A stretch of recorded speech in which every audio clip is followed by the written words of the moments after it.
인생과 명언 구독자 여러분 반갑습니다. 지난번에는 현종을 지킨 고려 최고의 무신지체문의 활약과 생애 인문학 처세술이란 주제로 영상을 보내드렸는데요. 오늘은 고려거란 전쟁, 또 뒤통수 맞는 소배압과 거란왕 야율용서, 인문학 처세술이란 주제로 영상을 보내드리겠습니다. 야율용서가 이끄는 거란의 본대 병력은 서경성을 버리고 허겁지겁 개경으로 달려갔습니다.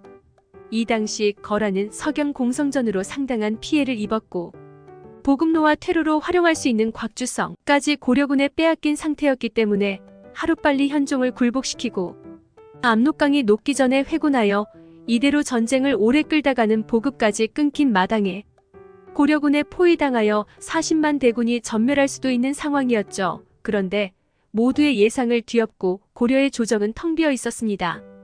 당연히 현종도 이미 나주로 몽진을 떠난 상태였는데요. 그렇다고 하여 거란 입장에서 마냥 좌절할 것도 없는 것이 한 나라의 임금이 조정을 얼마나 오랫동안 비워둘 수가 있겠어요. 백성을 버리고 도망간 임금을 반겨줄 사람이 있을 리도 만무하고 결국 시간이 흐른다면 반드시 조정에 돌아올 수밖에 없기 때문에 그저 개경을 점령하고 버티기만 한다면 현종의 항복을 받아내는 건 어려운 일이 아니었습니다. 그런데 문제는 몽진을 떠난 현종보다 거란에게 시간이 더 촉박하다는 사실이었어요. 보급로와 퇴로로 활용할 수 있는 곽주성을 빼앗겼고 도대체 수가 얼마나 되는지 가늠할 수가 없지만 서북 지역의 고려군의 위세가 여전히 대단하다는 것. 그리고 한 달 뒤에 압록강이 녹기 시작한다는 점이 그렇습니다. 시간은 거란의 편이 아니라 고려 현종의 편이었던 겁니다. 결국 야율용서 다시 한번 대책회의를 소집하고 소배압에게 심각한 표정으로 물어보는데요. 앞으로 어떻게 하면 좋겠어? 소배압은 야율용서의 물음에 마땅한 대답을 찾지 못하고 있었습니다. 개경으로 가자고 말한 것은 소배압 자신이지만 그건 고려왕이 개경에 있을 때를 가정하고 현종을 직접적으로 굴복시키기 위해서였지. 현종이 몽진길에 오른다는 건 전혀 고려 대상에 없었기 때문이었죠. 하지만 그렇다고 하여 무려 40만 대군을 이끌고 달려온 황제의 친정인 전쟁에서 이대로 아무것도 얻지 못하고 결국 회군하여 이러지도 못하고 저러지도 못하고 거란의 관료들이 머리를 싸매고 시간을 허비하고 있는 사이 고려 쪽에서는 다시 한번 친조에 대한 이야기가 오가고 있었습니다. 거란군은 본래 강조를 토벌한다는 명분을 내세웠고 이미 강조를 처형한 이상 그들의 목적은 달성한 것입니다. 사신을 보내어 화친을 청하면 저들은 반드시 군사를 돌릴 것입니다. 이 말을 꺼낸 사람은 바로 하공진이었는데요. 그러자 현종이 답하여 말하길 그렇게만 된다면 더 이상 말할 것이 없겠지만 거란이 쉽게 물러가겠으모. 들리는 소식통에 따르면 흥화진을 비롯한 주진들이 아직도 거란과 대항 중이고 서경성도 함락되지 않았다고 합니다. 따라서 거란 역시 계속해서 전쟁을 이어나가기가 부담스러울 것입니다. 제가 직접 거란 진영으로 가서 상황에 맞게 대처하겠습니다. 현종은 하공진의 말을 듣고 당연히 놀랄 수밖에 없었어요. 그저 그럴듯한 의견을 내놓기만 하는 건 누구나 할 수 있는 일이지만 다시 한번 거란에게 항복 표문을 직접 전달하는 건 거의 목숨을 내놓는 것이나 다름이 없는 거잖아요.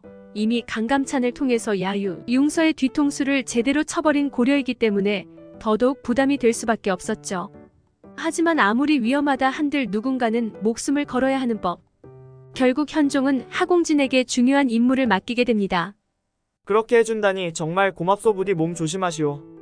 결국 하공진은 현종에게 인사를 올린 후 항복 표문을 가지고 거란 진영으로 향하고 그렇게 거란군이 있는 개경에 도착한 하공진이 야율정로와 마주하게 되는데요. 당신 내 국왕은 어디 있어? 지금 강남으로 가고 있는데 정확히 어디에 있는지는 모릅니다. 강남이 얼마나 먼 곳이오? 대략 수천 리 정도에서 수만 리가 되는 걸로 알고 있습니다. 사실 이 당시 현종은 개경에서 그리 멀지 않은 경기도 광주에 있었습니다. 이 사실을 거란 쪽에 말하게 되면 당연히 거란이 현종을 쫓아서 광주 쪽으로 갈 것이 자명했다. 어쩔 수 없이 거짓말을 한 것이죠. 그런데 야율정로는 하공진의 말이 뭔가 이상하다는 사실을 감지했어요. 거란은 곽주성이 고려군에 의해 빼앗겼다는 소식을 듣자마자 거의 바로 개경으로 달려온 것인데 미리 예상하고 도망간 것이 아니라면 개경에서 수만 리를 갔다는 것 말이 안 됐으니까요. 하지만 이것은 어디까지나 야율정로의 뇌피셜일 뿐 모든 결정은 황제인 야율융서의 몫이었습니다. 하공진이 섬돌 아래에서 엎드려 절을 하면서 말하길 국왕이 와서 폐하를 직접 뵙기를 간절히 원하였으나 군사의 위세를 두려워했습니다.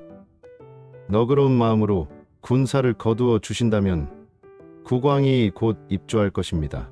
그러자 야율융서가 다소 화가 난 듯한 어조로 소리칩니다. 그대들의 왕은 입조하기로 여러 번 약속해놓고 매번 변명을 늘어놓으니 어찌 그 말을 믿을 수 있겠는가. 토끼가 무서움을 느끼면 굴로 숨는 것이 당연한 이치이니 폐하께서 하이와 같은 아량으로 통촉하여 주십시오 위협을 느끼지 않는다면 굴에서 나올 것입니다. 하공진은 최대한 현종의 권위를 낮추고 야율융서의 권위를 높여주는 화법을 사용하고 있었습니다. 속으로는 당연히 거란을 무시하고 경멸하고 있었지만 적어도 이 자리에서만큼은 철저하게 거란의 신하가 되어야 했어요. 거짓 표문을 보내서 야율융서를 기만하고 강감찬이 야밤에 도망쳤던 일과 서경성, 거란의 사신인 한기의 목을 베어버린 사건을 생각하면 이 자리에서 목이 날아가도 이상할 것이 없었죠. 또한 하공진은 야율융서가 다른 거란군과 비교하여 자비롭고 부드러운 사람이라는 걸 잘 알고 있었습니다. 어머니가 승하하고 모든 병력을 집결시킨 첫 친정인 전쟁인 만큼 그저 그의 권위만 집요하게 세워준다면 환한 마음을 누구로 뜨릴 수 있을 것이고 분명히 거란을 회군시킬 수 있다고 생각했죠. 폐하께서는 정의와 예의를 세우고자 고려로 왕림하셔서 역신강조를 처단하셨고 아무나 해내지 못한 일이니 하늘의 위엄을 보이시고 성덕을 세우셨습니다. 고려는 망한 것이나 다름이 없습니다. 이제 위엄보다는 덕으로 교화시킬 때입니다. 폐하께서 백성들을 어루만져 주신다면 모두 그 덕을 칭송하고 자발적으로 복속할 것입니다. 결국 야율융서는 하공진의 과도한 아부에 마음이 움직인 건지 하공진에게 잠시 나가 있으라고 한 뒤에 소배합을 비롯한 지휘부를 소집하여 다시 회의를 진행하는데요. 하공진 회의가 진행되는 동안 필시 자신의 작전이 먹혀들 것이라고 확신했어요. 야밤에 구주별장 김숙훈과 중랑장 보량이 청수강 인근에서 거란군 10,000명의 목을 뱄다는 소식이 있었고 서경성을 사수하는데 성공한 것은 물론 거란의 유일한 거점인 곽주성도 탈환했으니 거란 입장에서도 마냥 전쟁을 지속하기 힘들 것이고 결코 친조를 거절하지 못할 것이라는 생각이었죠. 그리고 그 계산은 정확하게 적중하였습니다. 야율융서가 회의를 끝내고 하공진에게 말하길 짐이 군사를 더 보내 고려왕은 잡아들이고 싶으나 그대들의 말을 들으니 이제 백성들을 어루만져줘야 할 때임을 알겠다. 군사를 거둘 것이니 그대들은 짐의 곁에서 도와야 할 것이다. 그러자 하공진이 야율용서의 머리를 조아리며 말합니다. 황제 폐하, 하이와 같은 은혜의 분골 쇄신하겠나이다. 하지만 소배합은 마음속으로 야율용서의 회군 결정이 반갑지 않았어요. 여전히 고려에 대한 분노로 가득 차 있었죠. 그는 황제인 야율용서와 다르게 권위와 아량보다는 사륙과 복수에 관심이 있는 철저한 야만족이었습니다. 결정적으로 한기를 죽여버리고 거짓 표문으로 골탕을 먹은 것에 대한 복수를 여전히 하지 못한 상태였는데요. 또한 그는 친동생인 소손영에게 고려의 사신들은 교활하니 절대로 믿어선 안 된다는 말을 귀가 따갑도록 들어왔기 때문에 현종의 숨통을 끊어서 확실하게 복수를 하든가 그게 아니라면 최소한 현종을 생포하여 직접 항복을 받아내야 된다고 생각하고 있었죠. 결국 소배합은 개경 이남이 고향인 포로 1000여 명을 놓아주면서 이렇게 말합니다. 너희들 국왕이 항복 표문을 작성하여 하공진 통에 보냈지만 우리는 그를 억류했고 너희 국왕을 잡기 위해 사방으로 군대를 보냈다. 하지만 거란군보다 고려왕을 먼저 잡거나 죽이는 자가 있다면 그 자에게 천냥의 포상을 할 것이고 우리가 그를 고려왕에 책봉할 것이다. 소배합은 역시 보통이 아니었습니다. 백성을 버리고 도망가버린 국왕의 민심이 땅바닥에 떨어져 있을 것을 간파하고 의들을 이용하여 현종을 죽이겠다는 심산이었습니다. 설령 이들이 현종을 죽이지 못한다고 하더라도 그를 궁지에 빠뜨리기에 충분한 계략이었습니다. 국왕이 궁지에 빠지게 되면 더더욱 그의 권위는 땅바닥으로 추락할 것이고 국왕의 권위가 추락하면 전국의 불안으로 이어지게 되겠죠. 소배합은 비록 지금은 서북면 고려군 때문에 어쩔 수 없이 군사를 돌리지만 후에 불안한 고려를 쉽게 정복할 수 있을 거라고 생각했는데요. 그런데 소손영이 소배압에게 누누이 경고했던 것처럼 훗날 현종은 또다시 입주한다는 약속을 지키지 않았어요. 여기서 입조를 함은 국왕이 직접 가서 신하의 예를 갖추는 것을 말하는데, 거란이 물러간 뒤에 현종은 건강상의 이유로 계속해서 입조를 거부했습니다. 물론 계속되는 현종의 입조 거부는 추후에 소배압이 10만 대군을 이끌고 재침공하는 계기로 작용하지만, 현종은 2차 전쟁 때의 뼈아픈 기억을 반면교사로 되새기면서 거란에 대항할 힘을 기르고 있었어요. 겉으로는 거란에 사신을 보내서 아우국으로서 예의를 갖추는 동시에, 뒤로는 거란의 적대국인 송나라에 사신을 보내서 등거리 외교전으로 거란을 집요하게 견제했습니다.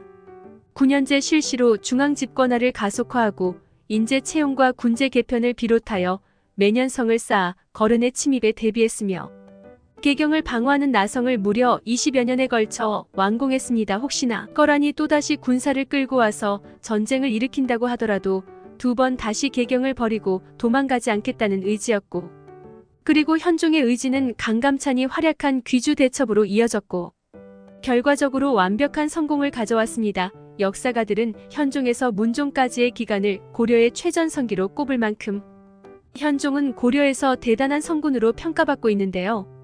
얼마 전에 방송되었던 드라마 연인에서 조선의 인조가 나왔었는데, 현종과 인조는 출생부터 피난길에 오른 것까지 상당히 유사한 것이 많습니다. 하지만 그 결과는 피난 이후부터 극명하게 달라졌어요. 고려의 현종과 비슷하게 조선의 인조 역시 인조 반정으로 광해군이 물러나면서 얼떨결에 왕이 됐으며, 이괄의 난이 일어나면서 한양을 버리고 공주로 피난을 갔는데요. 하지만 조선의 인조는 성군으로 평가받는 현종과 다르게 나르를 개판으로 다스리고 아들인 소현세자를 독살하는 거의 최악의 왕으로 꼽히고 있습니다. 출발선이 같았지만 결과가 극명하게 갈리는 것을 보면서 위기를 어떻게 헤쳐나가는지가 얼마나 중요한지 다시 한번 느끼게 되는 것 같네요. 인생과명원 유튜브 구독자 여러분, 오늘의 영상은 여기까지입니다. 이 영상이 도움이 되셨다면 구독과 좋아요, 알람 설정 부탁드립니다. 시청해주셔서 감사합니다. 계속적으로 역사와 인문학 그리고 명언 건강에 관한 다양한 영상을 보내드리겠습니다. 다음 영상에서 또 만나요.